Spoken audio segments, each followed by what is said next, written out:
Concernant le drame de Dassa, moi je vois que sur les faits, c'est une question d'excès de vitesse et d'éclatement de pneus. Et je crois bien que nous ne pouvons pas chercher en même temps la solution. Il faut repartir aux sources de l'accident et revoir et tout réorganiser avec les compagnies de transport pour remédier à ces problèmes-là. Donc, ce n'est pas du tout facile de voir des êtres humains calcinés comme ça. Donc ça, c'est un peu déplorable quand même. Et pour les responsabilités, là, elles sont partagées. Elles sont partagées. La première responsabilité, c'est les sociétés de transport qui doivent revoir la conduite de leurs chauffeurs. Et il faut qu'ils mettent à nouveau les permis de conduire de leurs chauffeurs. Et aussi faire le contrôle de leur véhicule, parce que s'il arrivait qu'il y a eu éclatement ou bien excès de vitesse là, sûrement qu'ils n'ont pas pu prendre les précautions au niveau des pneus pour voir si tout est au point avant de se rendre sur la voie publique. Et aussi l'excès de vitesse sur la voie publique, il y a trop d'excès de vitesse. Et aussi cette voie même n'est pas une grande voie. Et avec ce qu'on voit sur les routes là, ça risque encore de créer beaucoup de problèmes. Donc pour les responsabilités là, ça doit être partagé. L'État aussi doit faire aussi les contrôles techniques et demander plus de rigueur sur les contrôles des véhicules. Merci. L'État doit prendre en charge tous les blessés, rescapés et aussi soutenir les familles endeuillées parce que ce n'est pas facile de perdre ses parents dans des circonstances pareilles parce que c'est choquant, c'est très violent. Bon, ce qui s'est passé hier à Dassa, vraiment ça m'a beaucoup attristé. Parce qu'il s'agit des compatriotes qui sont partis enfumés et calcinés comme ça. Donc je profite de l'occasion pour souhaiter mes sincères condoléances aux familles éplorées. Et je profite de l'occasion pour lancer un appel à nos dirigeants. Jusqu'à présent, le directeur du transport, il est encore au poste. Dans un pays sérieux, comme il y a des morts, même s'il n'y a pas une responsabilité qui l'incombe, naturellement, on doit le limoger d'abord. Puisqu'il est en charge du transport. Quels sont des garde-fous qu'il a pris, qu'ils ont l'habitude de prendre, pour que cela ne répète plus. Chaque année, c'est des morts, c'est des morts. Donc je profite de l'occasion pour demander à son Excellence le Président Talon d'être plus sévère sur ce dossier. D'être plus sévère, puisque chaque fois, il y a des compatriotes qui vont en fumer comme ça, et chaque année, ce n'est pas une bonne chose. Ils n'ont qu'à mettre des garde-fous, des contrôles. Quand je dis garde-fous, aujourd'hui, nous avons la police a des moyens pour contrôler tout ça là. Et bon, la police, on les voit dans les villes, et ils arrêtent des voitures, ce n'est pas là le problème. Ils peuvent toutefois rester dans des agglomérations comme ça pour pouvoir décourager ces gens de choses-là. Et si jamais quelqu'un tombe dedans, la sanction sera plus dure que le mot lui-même. Donc, sincèrement, c'est regrettable. C'est regrettable. Donc, l'État, ce n'est pas de faire de dépêcher des ministres, c'est déjà bon. Mais des sanctions sûres et sincères doivent tomber. Maintenant, cela confirme aussi l'irresponsabilité de nos dirigeants, de nos gouvernants par rapport à la non-réalisation des infrastructures routières de grande qualité ou autour des infrastructures de grande qualité, il y a trop de corruption autour depuis 32 ans au Bénin, qui fait que le Bénin n'a pas des infrastructures routières de qualité. Secondo, il faut reconnaître qu'il y a l'excès de vitesse de nos chauffeurs. Et il faut remercier les organisations de société civile qui font de la sensibilisation, mais que les chauffeurs, les usagers de route sont beaucoup têtus, qui font trop de vitesse et ne respectent pas le code de la route. Troisièmement, pour finir, quel qu'en soit le droit routier qu'on a, il faut un peu la courtoisie entre les usagers de la route pour éviter ces genres de drames. Je crois que moi, selon moi, ce sont mes opinions par rapport au drame d'hier. Je vous remercie. La responsabilité se situe au niveau de l'État. Je t'ai dit que les gouvernants béninois ne sont pas des gens sérieux. Depuis 32 ans, ils sont les mêmes. Depuis 32 ans, c'est les mêmes béninois politiciens qui gouvernent le Bénin. Donc ils sont tous des gens irresponsables. Parce que quand je regarde le Bénin des infrastructures routières, nous n'avons pas des infrastructures routières de qualité. Il y a trop de théories de réalisation des infrastructures. Il n'y a pas de sérieux autour de la réalisation des infrastructures. Tous les gouvernements ont été irresponsables. Même le gouvernement d'aujourd'hui qui gouverne le Bénin n'est pas suffisamment responsable par rapport aux infrastructures routières. Quand on met des milliards à réaliser des infrastructures routières, où on me dit qu'Alavik-Peta doit être repris, à quel niveau se situent les responsabilités? Et quelles sont les mesures judiciaires qui sont prises? Parce que c'est l'argent du contribuable qui est dépensé pour la réalisation de ces... Il y a une pagaille de gouvernance dans les infrastructures routières. Vous comprenez? C'est pour ça mon opinion.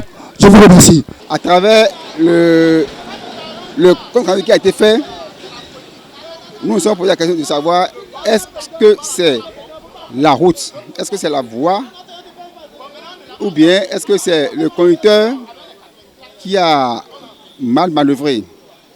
Parce qu'à travers ce qu'on nous a dit, on nous a dit que le camion, sinon le car a un problème de pneus. Et le chauffeur cherchait quand même à garer. Et malheureusement, il est allé heurter un camion citerne qui est stationné. Bon, n'étant pas sur les lieux, on ne peut que croire à ce récit. Mais c'est vraiment un drame et c'est dommage. La responsabilité d'abord, est-ce que la voie n'est pas dégradée? Le second niveau, est-ce que le bus en question, est-ce que de temps en temps, il y a des visites techniques qui se font? Parce que pour ces gens de bus de transport-là, les propriétaires, des fois, eux, leur problème, c'est le rendement financier. C'est ce que le chauffeur leur apporte. Tout le reste, il remet toujours à demain. Or, ceux qui remettent à demain trouvent toujours malheur en chemin, a-t-on dit. Franchement, sincèrement, si on peut, voilà qu'on ne peut pas identifier les corps. Si on pouvait identifier les corps, et il ne faudrait pas que tes parents imaginaires viennent se présenter pour dire voilà, ils sont aussi éplorés. Donc, il serait bon, il serait souhaitable que l'État prenne en charge les parents, les familles éplorées, après avoir bien mené des enquêtes. Parce qu'il y a toujours des profiteurs, des gens qui vont profiter pour se présenter en tant que parents. Oui, accident de circulation, c'est un phénomène naturel qui arrive, on ne peut rien, mais seulement que nous allons mettre des dispositions sur le terrain pour un peu diminuer le nombre d'accidents. 23 morts ou bien 23 calcinés, et que la terre soit légère.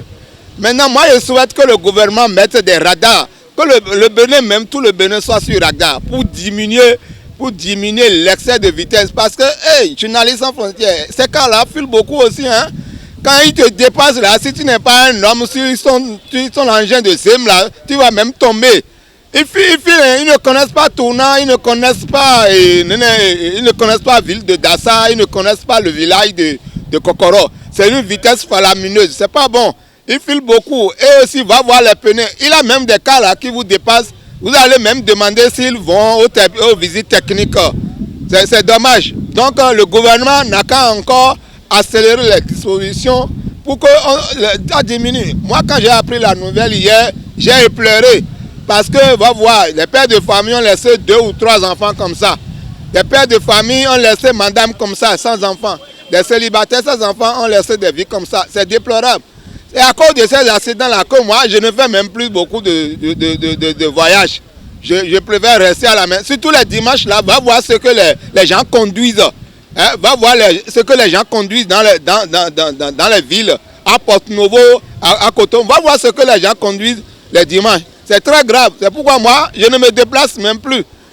C'est seulement les jours de travail là et je suis très prudent. Hein, et chaque fois, moi, je prie pour que le diable ne vienne pas à ma porte. Est-ce que vous voyez? Donc, je demande au gouvernement de aussi soutenir ceux qui sont... Et aussi les accidents, il y a aussi nos amis, la concurrence. Nous sommes en Afrique, vous savez ce qui se passe. Ils se cherchent entre les sociétés de transport là. C'est dommage. C'est dommage que la terre soit légère. Merci. C'est que qu'est-ce qui cause effectivement les accidents? C'est 3 choses qui causent les accidents. Primo, il y a l'état de la voie.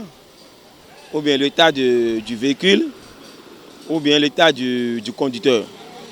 C'est-à-dire si le conducteur n'est pas en état d'ivresse, ou bien si la voie n'est pas bonne, ou soit n'est pas large, ou bien le véhicule n'est pas en état, c'est ces trois choses-là qui créent souvent des accidents. Donc à cet effet, moi je vais dire que je n'accuse pas, effectivement il y a des morts, parce qu'on a appris que c'est le cas Baobab qui a connu, comment dirais-je, une panne en roulant, parce que je ne sais pas si c'est le pneu qui est fait sur là. Donc à cet égard, je dis que si effectivement la voie était large, si la voie était large et la voie est séparée avec des gros bétons là, même si le cas a eu de choses là, de problèmes, ça ne peut pas causer ce grave accident, c'est que ce grave dégâts. Les dégâts, il y a trop de victimes, il y a trop de morts, plus de 23 morts pour le moment. Donc moi je vois toujours que c'est la faute de la voie. C'est la faute à nos autorités. Vous voyez la voie qui quitte à Kassato, Boycon, que notre ancien président Yaïbouni avait lancé et qui nous a concrétisé une seule voie. Cette voie-là, ça fait au moins 150 morts par an. Là, c'est parce que la voie est étroite. Nous remontons l'histoire. Les camionneurs, les propriétaires des camions, des autobus ont le devoir d'entretenir leur véhicule. Nous apprenons que c'est un pneu qui a éclaté et l'un des véhicules a dérapé. Si le propriétaire entretenait son véhicule et changeait les pneus à temps, nous allons bien éviter ce drame qui nous met en deuil pour plus de 22 personnes. Il est temps que nous rappelons à nos frères transporteurs à tous les niveaux de se conformer aux règles de la conduite d'une part et aux règles exigées sur le code de la route qui exige aussi l'entretien des véhicules et tous les autres accessoires qui composent un véhicule et surtout d'entretenir leurs chauffeurs. Je veux signifier leur payer aussi correctement. Très souvent, les chauffeurs de nos véhicules, de ces grands camions, sont au volant, mais ils pensent à ce que leurs enfants vont manger à la maison. Il n'y en a même pas. Celui qui travaille doit être bien payé pour que non seulement le corps soit là, mais son esprit et son subconscient